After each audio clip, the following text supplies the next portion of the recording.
Thank you. So welcome, everyone. We're going to start punctually for the panel on local perspectives on inclusive decision-making and locally led climate solutions, success stories, challenges, and actions to strengthen local voices in policy processes. So thank you, everyone, for being here. We'll quickly start by introducing a little bit of why I am here. My name is Paula Bernardi. I am the Country Engagement Manager for Voices for Just Climate Action. We also have here as our invitees Tracy Kajumba, the Principal Researcher Climate Change for IIED. Tracy. Her Royal Highness Chieftainess Muwezwa from Zambia. Letania Belai Jandam, a climate change reality leader from Indonesia. So welcome. So the Voices for Climate Action program is the one inviting you all here today. And we are actually an alliance of organizations, as you can see below, Akiwa Mama from Africa, Fundación Avina from Central South America, HIVOS, a Dutch organization that works globally, SDI, SSN, WWF, and we are funded by the Ministry of Foreign Affairs of the Netherlands.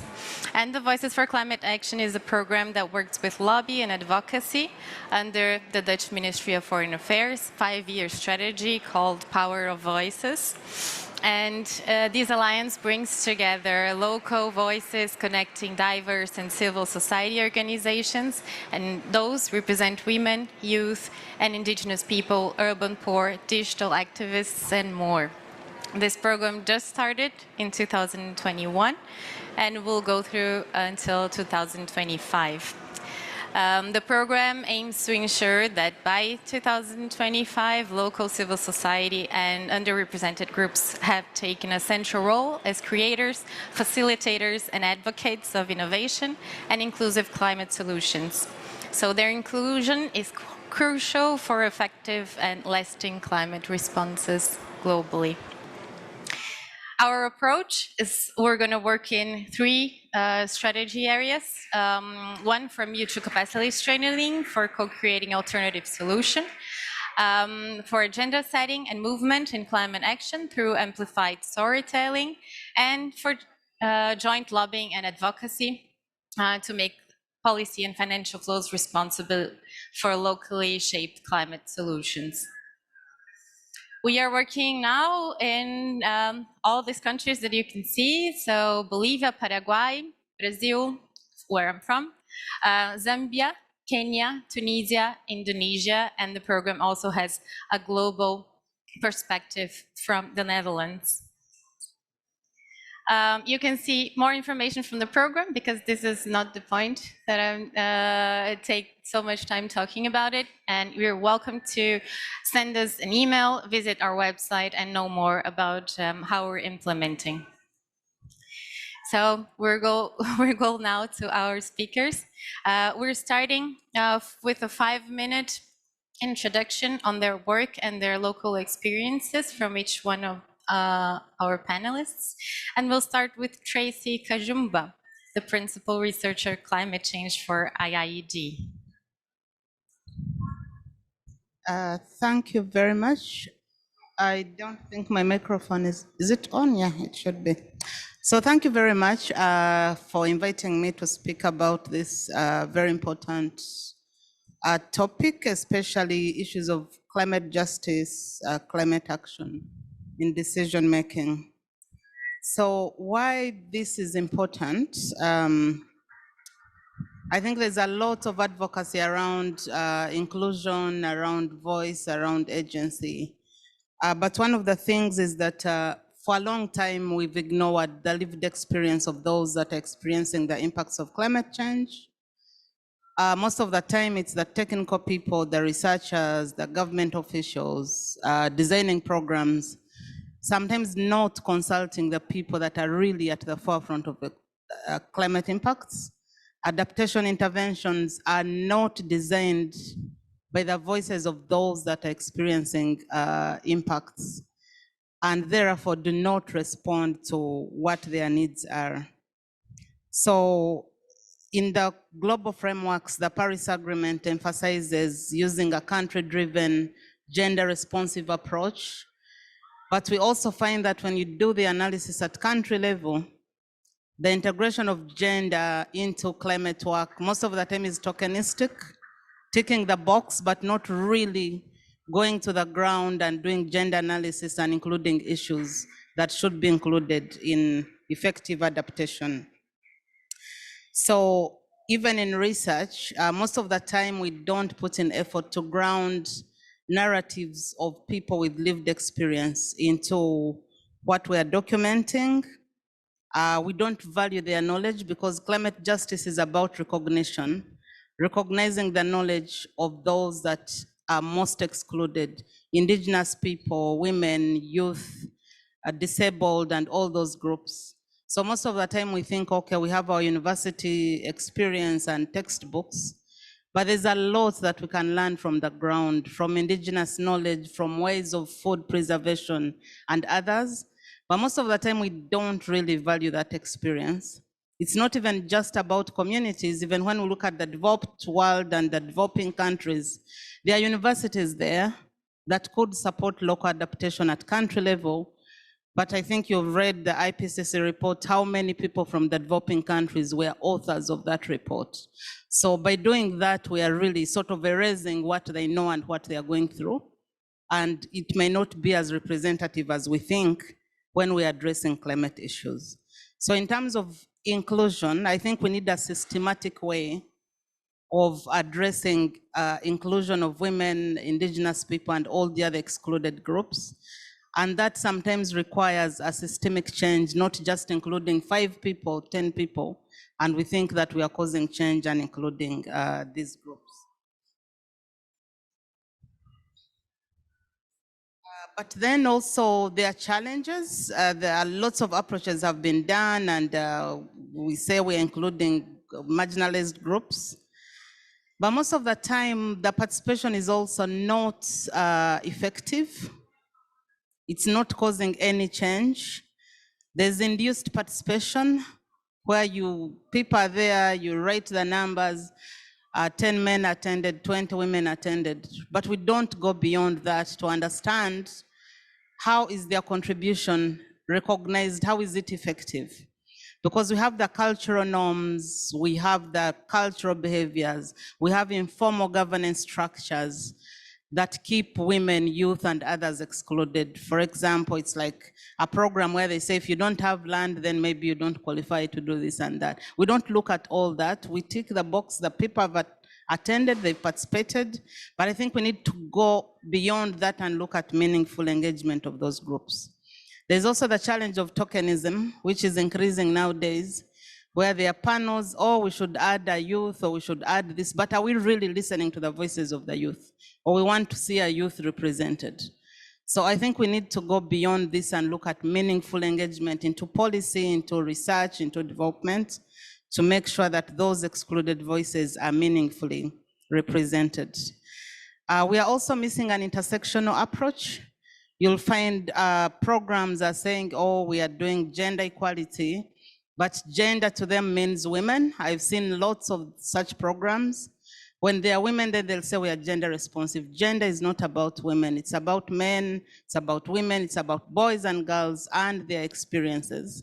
But then an intersectional approach also brings out the other disadvantages that overlap with gender, issues of race, issues of ethnicity, issues of disability. So we really need an intersectional approach in addressing inclusion.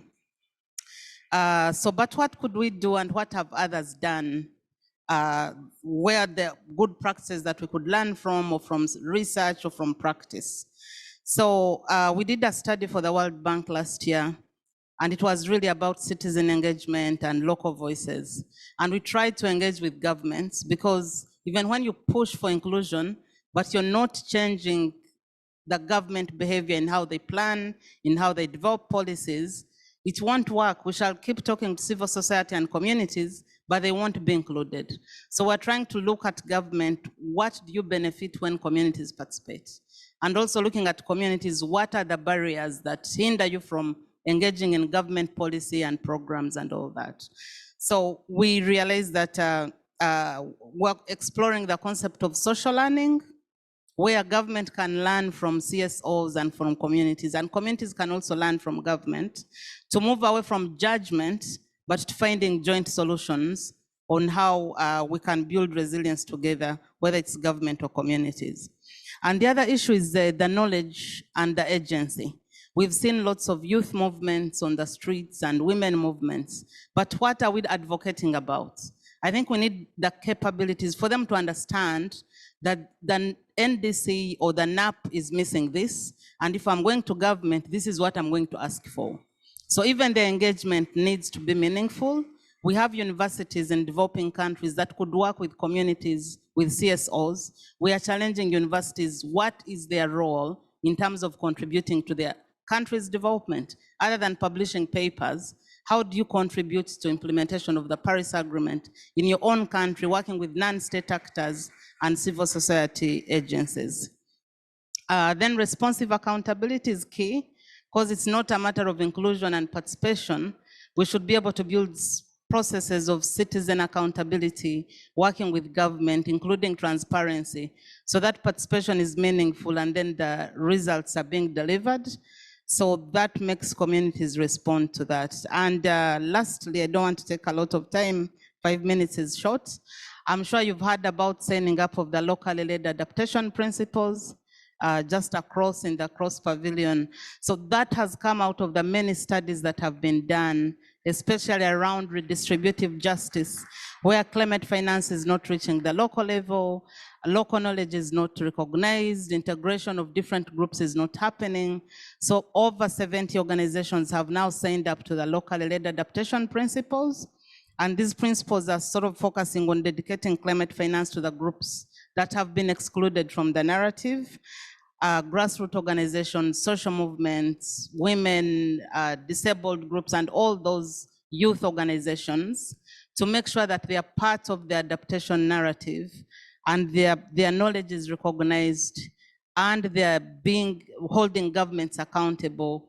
So I won't go deeper into that, but these publications are online on the locally led adaptation principles, but we need that systematic approach and we need that collective movement. Not one organization is doing it, then expecting government. We all need to work together and we all need to be accountable. Thank you. Thank you, Tracy.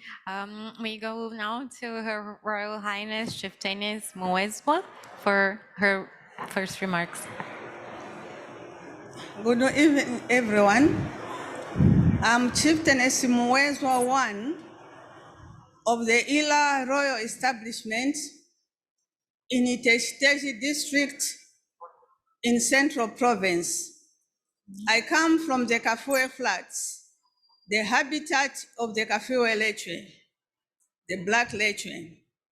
I said I'm Chieftainess Muwezwa I because I'm the first chieftaincy on the Muwezwa establishment since it was established in the 1700s.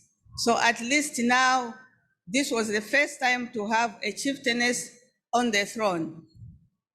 I'm a member of the House of Chiefs. 5 members from each province represent the House of Chiefs, and there are 10 provinces. I'm also a member of the forum. I'm also a member of the forum, which looks also interested in nature. I'm a National Advisory Committee member of the Voices for Climate Action.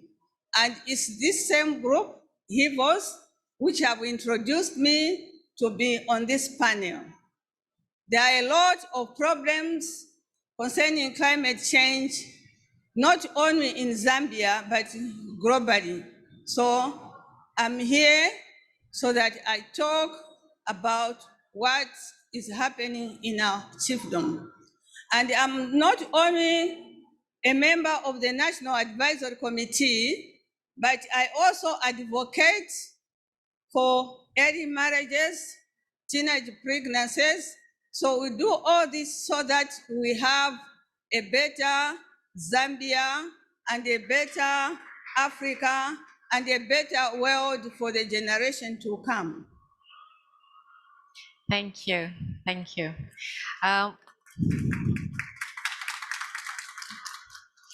We'll now come to listen to Latanya Belai Jandam, climate reality leader from Indonesia.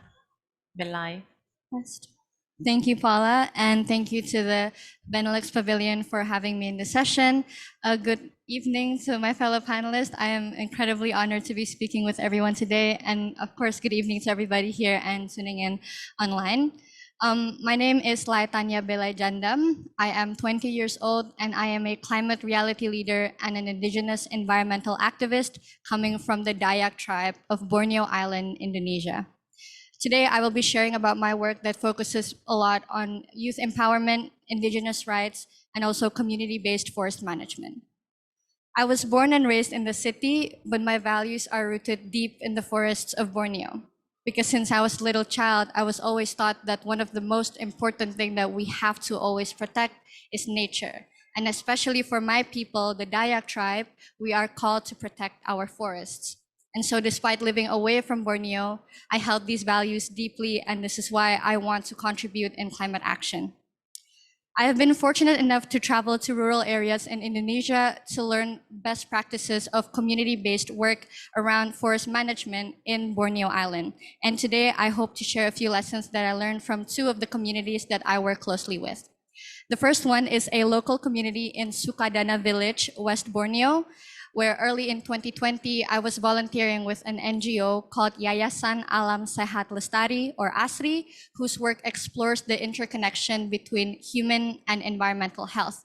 And through their work with local communities, they have been able to implement locally designed solutions that have successfully reversed poverty, halted illegal logging, catalyzed forest regrowth, and really protect the habitat of the endangered Bornean orangutans and the incredible biodiversity there. And the key to achieving this is exactly what we will be talking about today, which is how do we include local communities in decision making so that we are creating a just climate action. And currently, I am working with the Dayak Iban of Sungai Utik people in building a payment for ecosystem services, or PES scheme, which is a scheme in which local communities are able to receive compensation for the protection of nature that they do that are helping us provide the ecosystem services. And the Sungai Utik people, they are an indigenous community located in West Kalimantan in Indonesia, and their leadership as forest guardians have successfully protected the 10,000 hectares of customary forest that they live in. And they live by this incredible ethos that goes, the forest is our father, the land is our mother, and the water is our blood. And that just shows how inextricably linked their culture is with a healthy environment. However, protecting this culture looks different today than it does back then. And with the older generation, perhaps prioritizing seclusion to the longhouse and the customary community was important so that they can protect themselves from the outside community. But right now, it looks a lot different. And my recent visit to the village tells me that the younger generation are moving past that notion. And it is exactly because of their connections to the outside world that they now yearn for more modern concepts such as a steady cash income, quality healthcare, formal education, all of which are not readily fulfilled by retaining their way of living that is subsistence and largely separate from the outside world. And the younger generation simply have different priorities, which is why I always say culture cannot survive as a museum. In an ever-changing world, the cultural values must endure, but culture can evolve. the idea of protecting the forest, that has to persist, but the way we do it has to change, and it needs continuing innovation so that we can bridge the values imparted by the older generation with the needs and desires of the younger generation. So in the past 6 months, I have been working with the community to build the foundations of this PES scheme, and we have been doing that by learning from neighboring villages who have been implementing PES. We have been leading discussions with the community about what are the main drivers of deforestation and forest degradation in their area.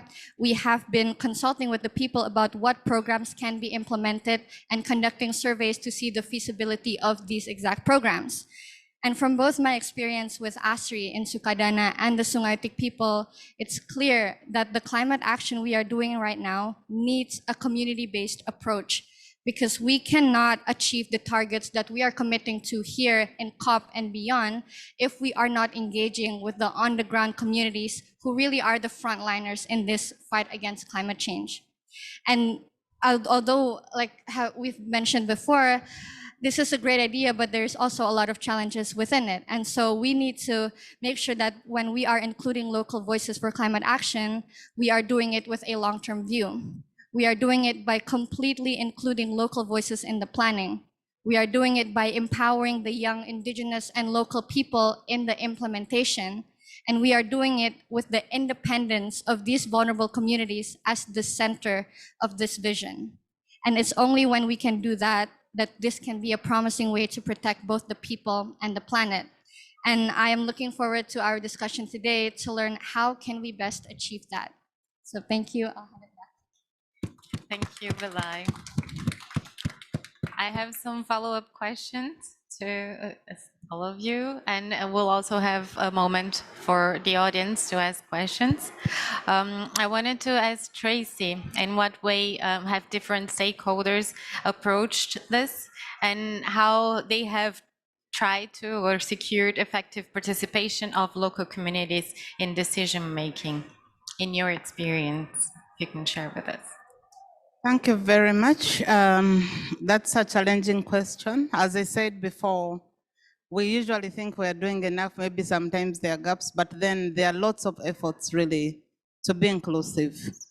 So most of the time in the community, it's us development workers and researchers who go to the communities.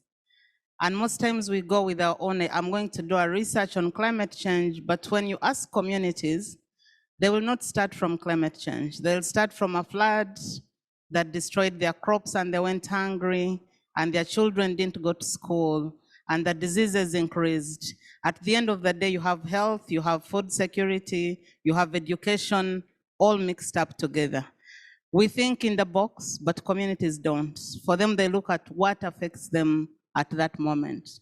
So having tools that are able to do that analysis at community level, to understand the sectoral approaches to climate change and designing interventions that really respond to what they need is one of the things. I know the organizations like CARE and others who have designed tools, but we need to use them effectively. We need that to inform how we distribute resources. IID has been working on that decentralized climate finance model, where we're trying to get funds to the local level where they are really needed, moving from global, moving from country to the county level, where communities come together, they do the vulnerability assessment, begin from a vulnerability assessment, not from designing a project. You understand what the climate context is, what are they experiencing, and then they themselves decide that if we invest our adaptation funds here, this is how it's going to work. And that had a gender and inclusion approach, whereby different groups, women, pastoralists, ethnic groups, it's intentionally done. You have to be intentional on doing it.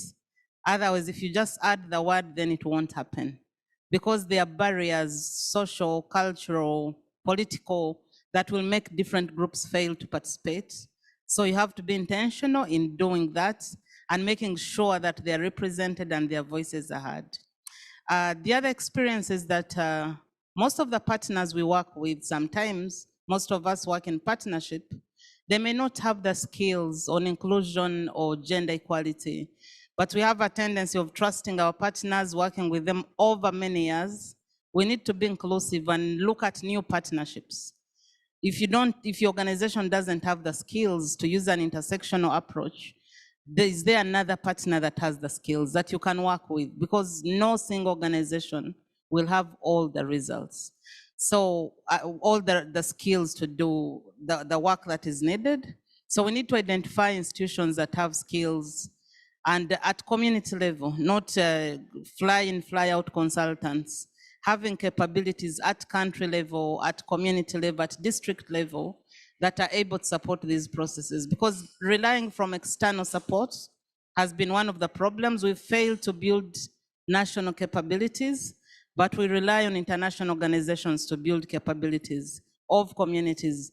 Programs come and go away, they are not long-term. So at the end of the day, even those that we thought had been included just end there. The program ends and ends with everything. Another one comes, they recruit new people in the community, then they start retraining them. We are just moving in circles. So I think one of the messages that we need long-term planning, we need long-term programming, and we really need to work with institutions that can continue supporting communities. And then lastly, I think I would speak on the government side again. I worked as a civil servant for 7 years, and I was at the front line of developing budgets and plans. But the challenge is that there are policies and guidelines on participatory planning and including local communities and disadvantaged groups. But in practice, this doesn't happen. Either the resources are not there to go and plan with communities, but somehow governments will come up with a plan and a budget that is not informed by the law. These are realities that are on the ground. So, and I'm not blaming governments, I was part of it. The funds sometimes are not really there. So, but then you find the CSOs that are interfacing with communities on a daily basis and have the resources are not working with government, nor is government working with the civil society. So I think we need a whole of society approach where government recognizes that they need civil society actors, they need private sector, but also across government to know that if it's a Ministry of Water, in their work, they'll find issues that are of gender nature or forestry nature or something else. So a whole of government approach as well is necessary in how they plan, in how they implement programs, in how they share skills across different ministries. We're implementing an initiative with governments, LDCs, but then we're like gender and social inclusion is not tackled here. And they say we don't have a resource person. But then there's a whole ministry of gender in the government and you have resource people there. But because you're working with one ministry, they never think across that ministry. So I think if we have to be inclusive, right from the national to the local community, we have to make those connections, not only at national level, but also at the local level as well. Yep. Thank you, Tracy. I would like to also ask Her Royal Highness Chieftainess Mwezwa, why, in your experience, is it vital for local communities engaged in decision-making with regards to climate policies? How have you been working with this? Thank you, Moderator. It is very important for decision-making at community level. But first of all, we have to see how we facilitate for the decision-making. In our chiefdom, we have 6 zones, but the decision-making starts from the royal establishment. The royal establishment is followed by the chiefdom secretariat, then it goes to the 6 zones. But the decisions are made by all the head persons in the chiefdom. We meet at the palace. At that palace, that's where all the decisions are made. In those zones, in every zone, the head is a senior head person. And as I said earlier, we have 6 zones. There are 3 zones in the Kafue Flats, those along the Kafue River. Then there are 6 zones on the upper land. So when those decisions are made, then the senior head persons will be in charge of those decisions. But if something comes up and it was not one of the decisions made at the palace, they will communicate to the secretariat and to the royal establishment so that if need be, then they can make a decision there.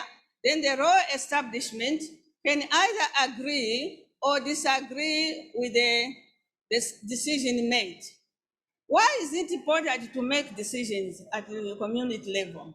Because things which are imposed on people, not only decisions, even when we talk about sustainable livelihoods, if it's imposed on people, it cannot work. So if people agree or they agree to a decision, they'll abide by that decision. And now that we are talking about climate change, it's the community who own the natural habitats. So once they make that decision, they'll adhere to that decision, they'll be answerable to that decision, and if they do not follow that decision among themselves, they will remind each other that we made that decision, and so we must adhere and be answerable to that decision because that one will be their decision.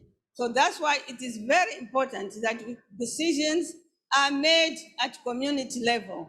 That's why we even make bylaws. The bylaws are not common in every chiefdom, neither do they come from the government, but it's for the governance of that chiefdom, so that people know that these bylaws are to govern their chiefdom, because my chiefdom has a very difficult terrain. We cannot always be calling people to one central place to come and discuss.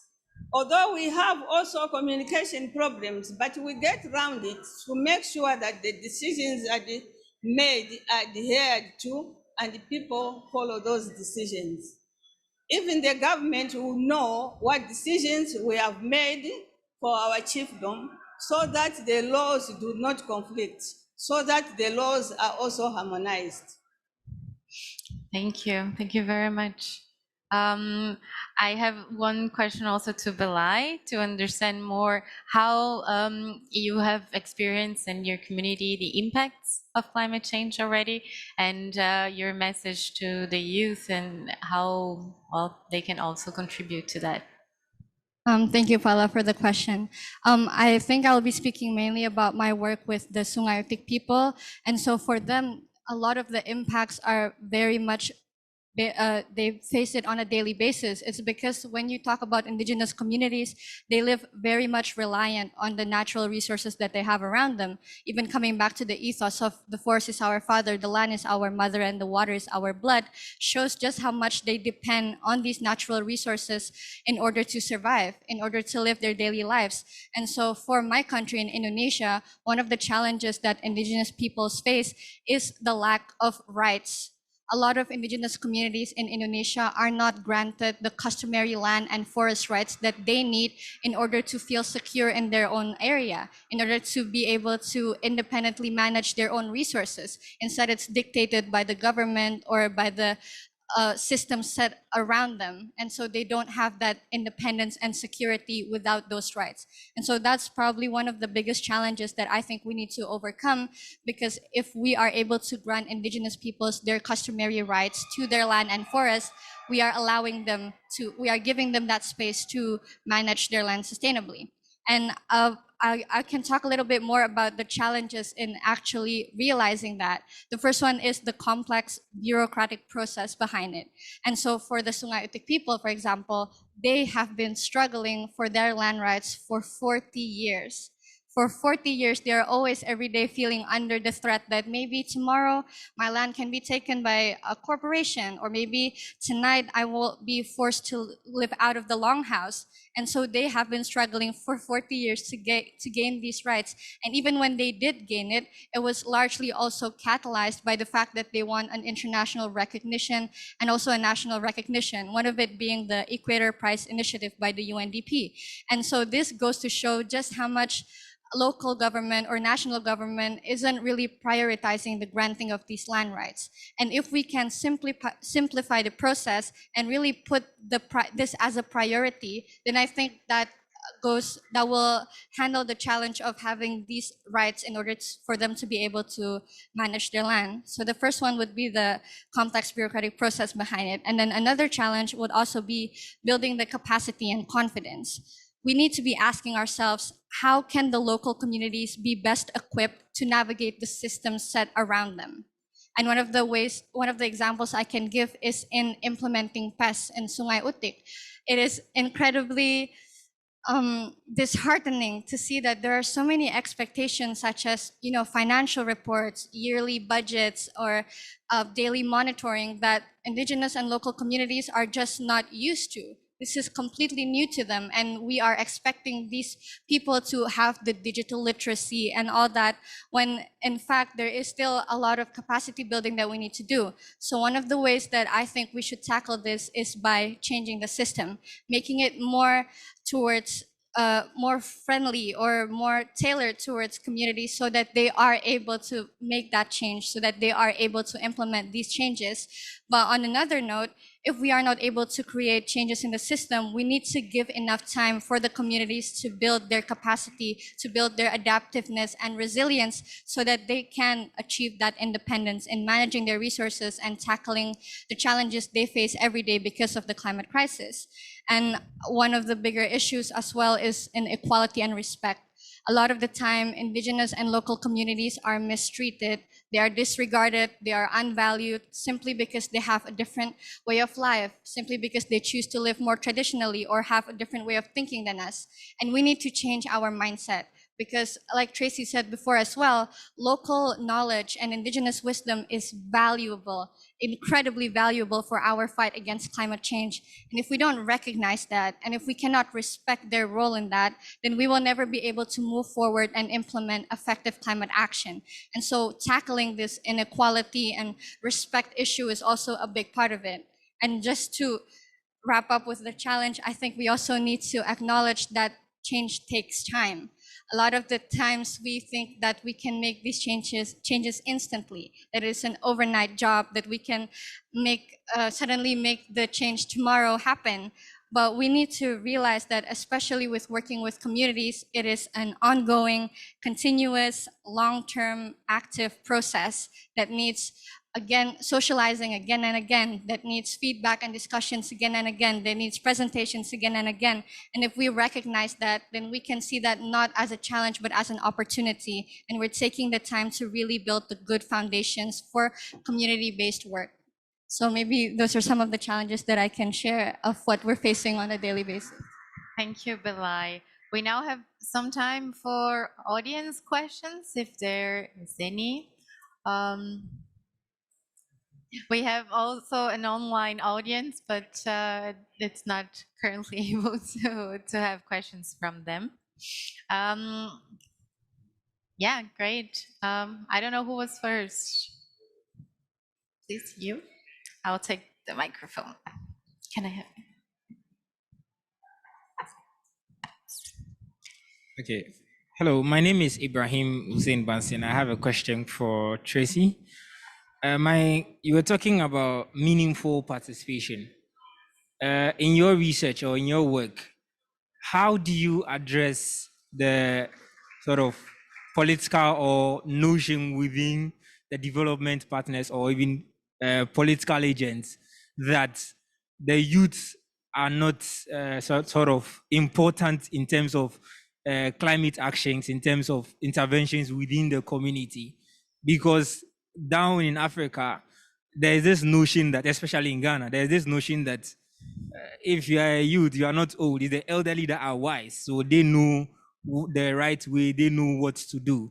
How have you sort of addressed this gap to ensure that the youth who have the capacity, who have the ability to contribute meaningfully, are brought to the table? If you don't mind, because my question is pretty much similar. Hi, everyone. I'm Hermia from Hong Kong. My question is to all the panelists. You mentioned a lot about how to have inclusion from national level to local level. I think In Hong Kong, building the trust with government is very difficult. How can you make the government listen to you and actually adopt to like the suggestion that you suggested? And on the other hand, how can they make youth to actually trust, or like the community to trust the government that they will make action? How to rebuild that trust in between? That is my question. Thank you. Thank you. If you want to start, Tracy, by the first question. Thank you very much for that question. It's a contentious one, I should say. The issue of the youth is not even only in developing countries. I was reading an OECD report that was saying even here in Europe, 70% of the youth have lost trust in their governments. But what you're raising is really important, because for Africa, over 60% of the population is under 25 years. And what that means is that in the next 10, 20 years, we are going to have a young population, maybe with 10% of adults. So if we are leaving the youth out of the climate action and policies and discussion, what does the future look like? That is the big question we are all asking ourselves. And he is right that the youth are not part of climate policy making. Right from the local governments to the country level, the youth have to push for space to be recognized. In my country, Uganda, that I worked for in government, is that the youth are always under the Ministry of Women and Children and Sports, and then youth, you know? So they have to fight for every single thing to be listened to, which is really unfortunate. And because there are no programs that really support the youth, economically, politically, or otherwise, they're also disorganized. So the little money that government brings in, because they've not had leadership, nobody's modeling youth leadership, then they say youth are not efficient, but because they're not being supported. So the discussion we've been having, even at the global level, we have lots of youth activists, the Fridays for the Future, the Extinction Rebellion. Yes, we can go on the streets as youth and demonstrate, but what are we demonstrating against? When you ask the youth, they don't know what their NDCs say. They don't know what the adaptation plans say. They don't know about the climate policies in their countries. So I think if we need to cause a change in the youth and for government to listen, we need to form a collective of the youth that are informed, that are engaging meaningfully, that are engaging politically, for them to be recognized and acknowledged. And if they're organized, I'm sure government will listen. I remember in Uganda when they were passing the budget last year, the Minister of Finance made a comment that if we don't listen to the youth one day, they are going to chase us out of the country, because they are the highest population. So even the political leaders know this, but how do we make sure that the youth are organized to stand in that space and claim leadership? When we talk about climate justice, we are talking about rights, and rights are claimed, rights are contested, but you need to be organized to do that. So we have a big role to support the youth, to be well positioned in their countries, to engage with government in a meaningful way, in a way that adds value. We were having a conversation 2 days ago with my colleagues from the government of Ireland and UNICEF, and we are saying, yes, we are talking about loss and damage. We have a few youth that come from their countries as activists on loss and damage, but when you go back to the countries, they are not doing anything at country level. We focused on global level. We, organizations working in the North, identify a single youth that we move around to speak at events. So everybody knows Greta and Nakate and others. But how many youth are left behind? And what are we doing at country level before we even focus on the global level? I think we need to build governance structures for the youth at country level that will feed into the global processes. Even if we talk about the youth at global level, and we are doing nothing at national level and community level, it's counterproductive. It's not going to help us. We are just helping a few who get represented everywhere and speak. But in terms of real action, nothing is happening. I'll give an example of Tanzania. When they did their social protection program, they thought about skilling women and youth. Most times in the value chains, agricultural value chains, you'll find that women and young people are at the lower nodes of the value chain where they're just producing, but somebody else is coming in, the middlemen and the men, to do the selling and marketing. So Tanzania was now focusing skills and value chains around youth and women. Economic empowerment is very key, especially for youth out of school, because if they don't have income, then they go into other activities that may not be useful for the government to really focus on them. So I think that's something globally that we need to focus on, because we know that the future is in the hands of the youth, who are the highest population as we talk now. And I think to respond to the second question of how can we make government listen, as I said, it's a contested space. The youth have to claim that space. We've been having conversations with the least developed university consortium on climate change and wondering how do we create youth champions, youth leadership that go with knowledge and resources and mobilize other youth in the communities that are not able to access the education and are not able to interpret policies, and use them to build that critical mass of youth that are contributing effectively to policy, to climate action, and all other things we're talking about. So I think we really need to create that and show government that the youth are capable of changing the narrative, of engaging on climate action and having their voice and agency in the development and climate space. Yeah, thank you. Thank you. Yeah, please. I just want to say something about youth engagement, starting from the community. Because in these other organizations where we go, we hear the cry of the youth. But for the youth to be given something, you should have a changed mindset, not to be given a job just because of the title youth. So this should start from the community. You should earn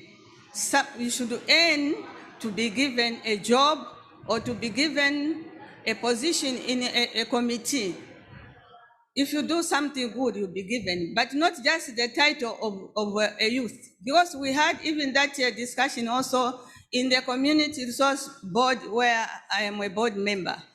There was a cry that no, youth should be given space. We told them we were also youths at one time, but we worked hard to be given what was supposed to be given to us, not just the title youth.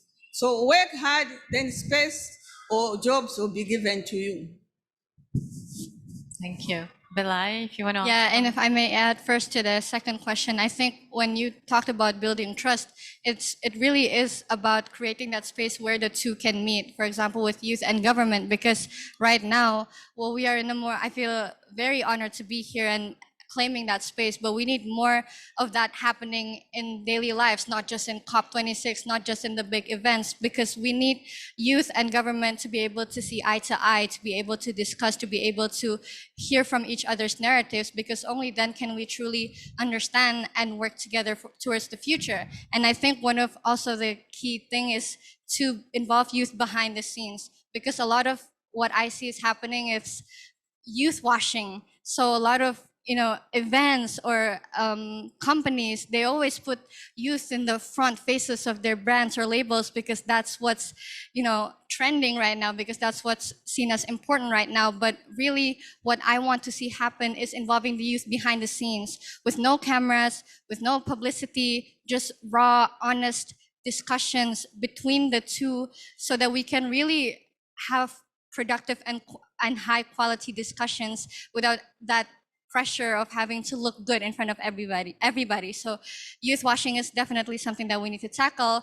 And I think this also takes a little bit more humility, especially from the current decision makers and the current people in places of power, to recognize the role of the youth as more than just people in the streets, as more than just people who can only complain, because really, as a youth myself, I know that we are incredibly creative and innovative, and if only we can really be listened to and have our opinions be acted upon, I think that's where, you know, we can truly meet. And I wanted to also add towards your question earlier, especially with indigenous youth, I can agree that they live in a more hierarchical community where, you know, the wisdom of the elders, the words of the customary leaders, they're unquestionable.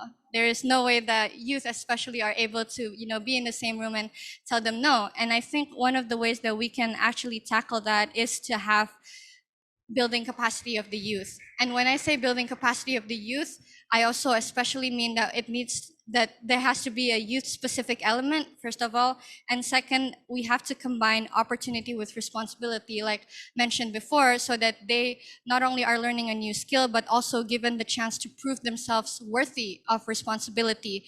And I want to share a little bit as well from my experience. That youth specific element is particularly important because I see a lot of my younger indigenous colleagues as well who share the same frustration with me, but they always tend to hesitate and not act because exactly of that. They feel like this is not their place to say anything to their elders or to say anything to, you know, people who are older than them in the community. And so if we can create initiatives or programs or discussions that are youth specific, I think that's where they can really, you know, feel brave and confident about sharing their opinions. And an experience I had was with drinking cultures in communities. So in a few communities that I work with, there is a strong drinking culture, and I cannot say the many times that I've attended a meeting where 90% of the participants were drunk. They've been drinking before. And, you know, this, when you look at it from an outsider's perspective, this is really,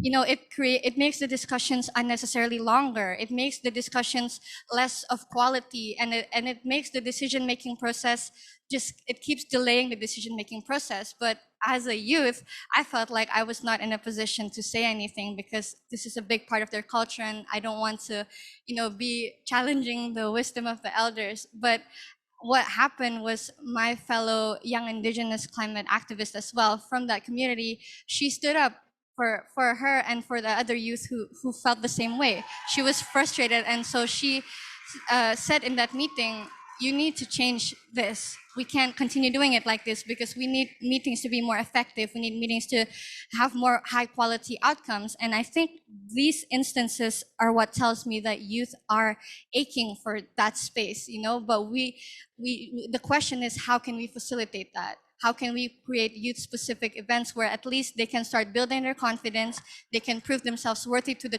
communities, and so there can be an institutional change where youth are really involved and included in the decision-making process and beyond. So that's a bit from me. Yeah, we have one more question really quick from the audience, and then we go to the reflections and takeaways. Yeah, this is Tubalai. You keep mentioning having your voice heard, right? And we are talking only about local communities or local decision making, but we also live in the digital world where we're all interconnected, and there's also information overload and also disinformation. So how are you considering also strategies to do that, like to do activism in the midst of disinformation? Thank you for your question. I think that is true. I think there was a fact that misinformation spreads about 6 times faster than real information. And I guess it comes back really to how we are filtering information itself. Even coming from the youth, before we do, you know, activism, before we march in the streets, before we demand for space in the decision-making process, we need to make sure that we are properly educated and informed. And I think a lot of that takes back again to the capacity building, to mentorship, to peer-to-peer learning, because we need to admit that sometimes youth are not as worldly wise as, people who are in the decision-making positions. But instead of seeing that as a challenge, I think we need to be seeing that as an opportunity to invest even more in the youth, because whether we like it or not, we are the ones that are going to be in that position in the future. And so if you can invest in us, if you can help us understand how can we filter information, if you can help educate us, if you can help build our confidence, I think that's the opportunity where we can prevent what you were saying. And with the digital era as well, I think instead youth are creative in utilizing this social media space with campaigning and activism. And so we just need to again make sure that before we are publishing posts, before we are creating these campaigns, that we are properly informed. And I think that takes two. It can't be just from the youth, but it can't also be just criticism from the other side. It has to be collaborating together to utilize the well-informed side and also the youth side who can help package the information and spread it more widely. So I guess it's back to finding the balance between the two. Thank you. I will now welcome Kidi van der Heggen, Director General for International Cooperation of the Dutch Ministry of Foreign Affairs. Kidi will give some reflections and takeaways from the panel, and I'll then finalize it. Thank you. Hi, all. I don't even know where to start. So that was a very unfair question of you to ask me to summarize all this richness and wisdom. And if there's one thing that I think shone through, it is that, local adaptation, meaningful participation is badly needed. That's one. It's absolutely urgent. Two, and three, it is massively beneficial. Now, if everybody can walk away and do something with those 3 points, I think, oh, that's my daughter, sorry. Out. Wrong timing. Power to the youth, but not when mommy's on stage. So for me, I mean, this is something that I am deeply passionate about, have been for many, many years, because for me, if we do not bring in the local communities, what are we really trying to achieve, right? So we often think about, what was it? I always have to think about it. Think global, act local. Now, I think in this time and age, when it comes to climate change, we need to reverse that reality and make it think local, act global, because everything we do has to start where the tangible impacts need to be made. And that's at the local level. That's about where women are, where disadvantaged people are, where indigenous communities are, where young people are being affected. And so that's the ground reality that I want to work with, that our policies are based on, because if I do not ground it in those realities, I will be building policies on a marshland. I will be, what was it, youth washing, I will be doing gender tokenism. That's not what this is about. And so we know that there are differentiated impacts across different local communities, obviously, right? We might all be facing the same climate storm, but we are not in the same boat, right? And to me, it doesn't make sense if me from Europe start shouting, hey guys, you over there, start rowing, do this. Maybe it is a good opportunity to ask those people in the boat, so what is it you need to actually get out of the storm? What is it you need that I can help provide? Now, one thing obviously is a better balance between adaptation and mitigation. From our side, all I can say is we strive and have achieved over the past years a 50-50 divide between adaptation and mitigation. There are very few donors that do this. It's hard, it's tough, but this is what is needed. Then the second thing obviously is access to local finance and working in accordance with certain principles. And that's to me where the LLA, I learn new abbreviations every time, locally led adaptation comes in, to really help us sort of shift our own mindset. And I have to challenge my own colleagues and sometimes even myself, right? I have my own unconscious bias that I think I know what is good for someone else. it's very important for leaders to be aware that you are stuck with your own mindset, your own biases. And so that's where LLA really comes in and helps us to create from business as usual to business as unusual, from the bottom up to how we grow and how we allow others to create and craft their own future of a life in dignity. That won't be my future, it is the people's future. I wanted to highlight 3 areas. I actually, I think your discussion was so rich that I feel terribly embarrassed even trying to summarize what you have said. So I wanted to use the opportunities to say a few things about how we can use your thinking, the thought process that you've been going through in empowering local communities, and how as a donor I can sort of latch on, if you will.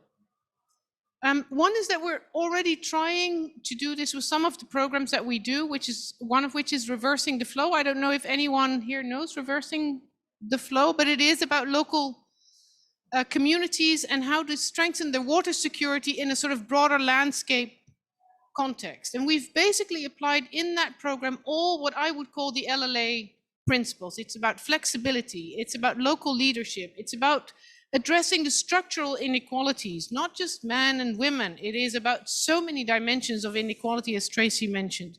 It's about financing local action. It's about learning, mutual learning and networking. And so we do have a lot of experience, some major programs that we're funding, and I really hope that we can connect those programs to the LLA network, because I believe we need to do better in learning, right? And that's one of the problems when you have many dispersed local solutions. It is building the bridges across those lessons learned, and we need to do better there, and we hope that we can help provide a bridge in that. The second is a program that we have worked with, which is by the Netherlands Commission for Environmental Assessment. They do strategic environmental assessments, and we have made it a strong point that we want to make sure that local communities are part and parcel of that process. So for example, Your Royal Highness, you will be very happy to hear, I'm sure, that in Zambia, by one of these strategic environmental assessments, a hydropower dam was stopped because of the strategic environmental assessment, because local communities came out in force, very vocal, that this hydropower dam would damage their lives, their livelihoods, and their future. And so this is a way of bringing them in. We have done similar things in Benin. In the Philippines, for example, a mine was closed, a local mine was closed because of the pollution and because of local communities saying, look, stop this. This is not what we want. This is not the future we aspire. This may be a profitable investment, but it's not the future we aspire. And I think the biggest challenge where we can try to help but not provide all the solutions is, I think, the local finance.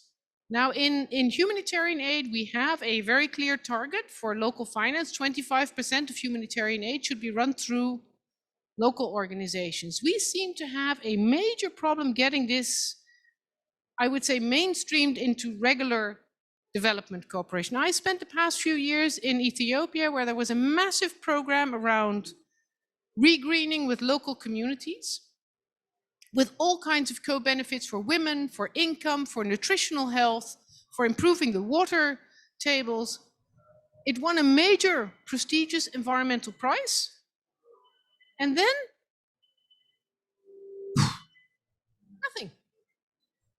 No further money, no scaling, deeply frustrated. So I hope that by adhering to the LLA, but also using donors such as us that can speak up and speak out for local communities, that we can help raise the bar and keep other donors accountable too, that local financing isn't just important to empower local communities, which is important as it is, but if you are true that you want to achieve the SDGs and the climate goals, you have simply no other way of achieving it than through and with and partnering with local communities. For me, that is the essence of what we are trying to do.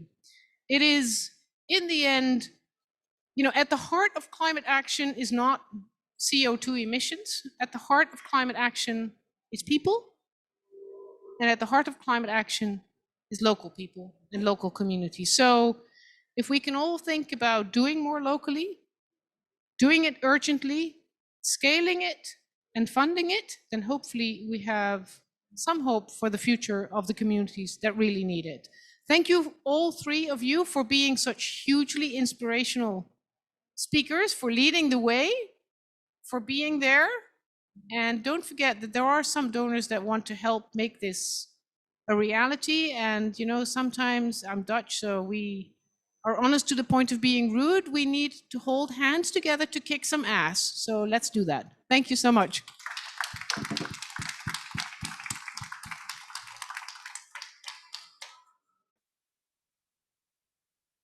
You, Kitty. I'm just wrapping up. And thank you and our speakers today for this very meaningful, insightful, intergenerational panel that we had. So round of applause to them. Thank you very much.